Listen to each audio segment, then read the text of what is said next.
Now, during this next section of the videotape, you will hear from people who have been involved in events where objects of extraterrestrial origin have landed or have crashed or been forced down and which have been retrieved.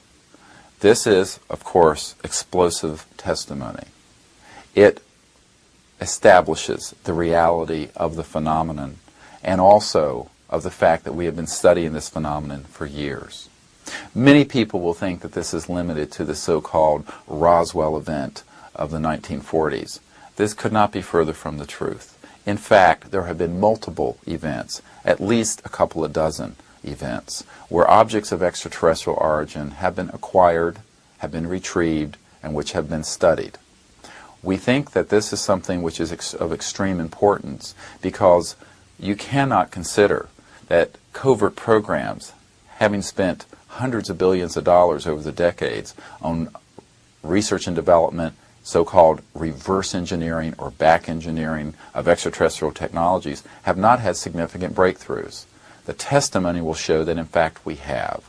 That we have had breakthroughs which have trickled out to our society in the form of certain advances in electronics. However, the central breakthrough dealing with the physics of the quantum vacuum space, the so-called zero-point energy phenomenon, as well as the anti-gravity electrogravitic phenomenon, that these technologies have been withheld from our society.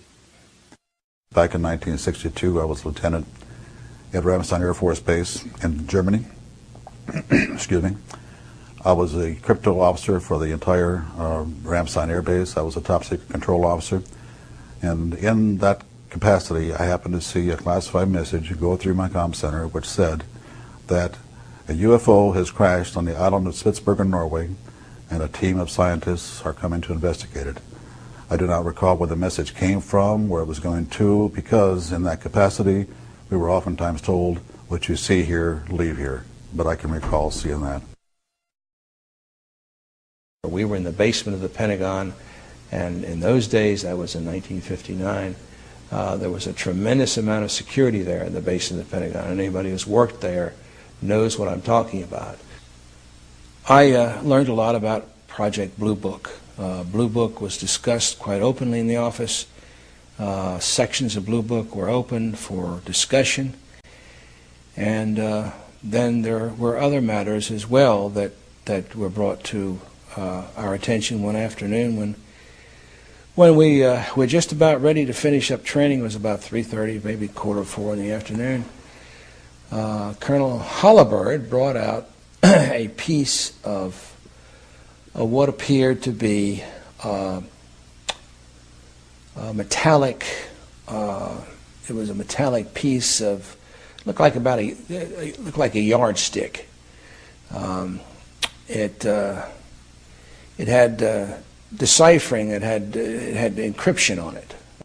He did describe them as being symbols of instruction, and that's as far as he would go. But he did infer that the instructions, whatever they might have been, were something that was important enough for the military to keep working on a constant basis. It seemed giant-like when I saw it because it was the first time I'd ever seen anything like this before, and all eyes were just peeled on that particular thing. And when he told us what it was, it was frightening. It was eerie. There, you could have heard a pin drop in the room when it was first mentioned. Well, he said it had been taken from one of the craft that had crashed in New Mexico, and that it had been taken from a box of materials that the military was working on. They didn't use the word reverse engineering at that time, but it was something similar to the reverse engineering that they felt like they needed to work on, and it was going to take years to do this.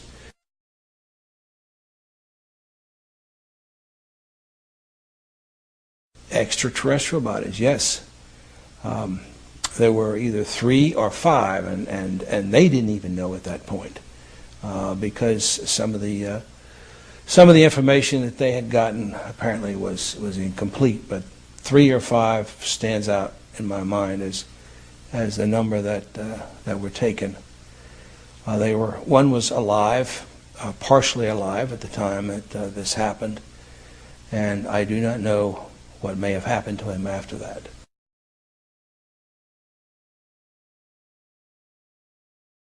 The findings that were put in there were highly scientific, and they were highly gone over by the people that knew what they wanted to put in there. This information was information that would never get out to to anyone else, but it was designed for the use of particular military personnel. There were probably 1,500 reported cases at that time. I would say there probably were between 200 and 300 cases of lock-on. And that's why those cases were in there, because they were authentic. You saw an awful lot. You saw a lot of the pictures. Most of the pictures we have seen duplicates of today. Some were, the pictures that I saw were, I think, maybe a little bit better. They were taken by Air Force pilots, as well pictures of the UFOs. Yes. So they actually had pictures of UFOs in these. Oh, indeed they did. Yes, not only the Air Force, but some were taken by civilian pilots. Some were taken by Marine Air Corps pilots, and some were foreign.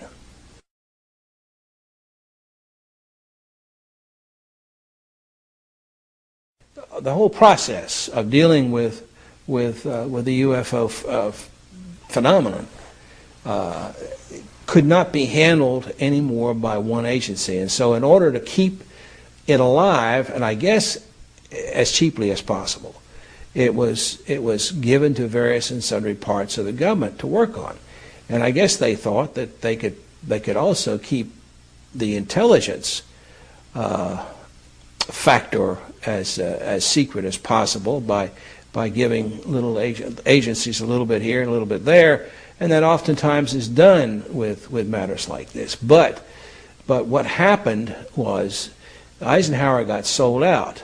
I think that he realized that all of a sudden this matter is going into the control of corporations. He realized that he was losing control. He realized that the phenomenon of whatever it was that we were faced with was not going to be in the best hands, and those were as far as I can remember, that was the expression that was used. It's not going to be in the best hands, and so it has turned out to be.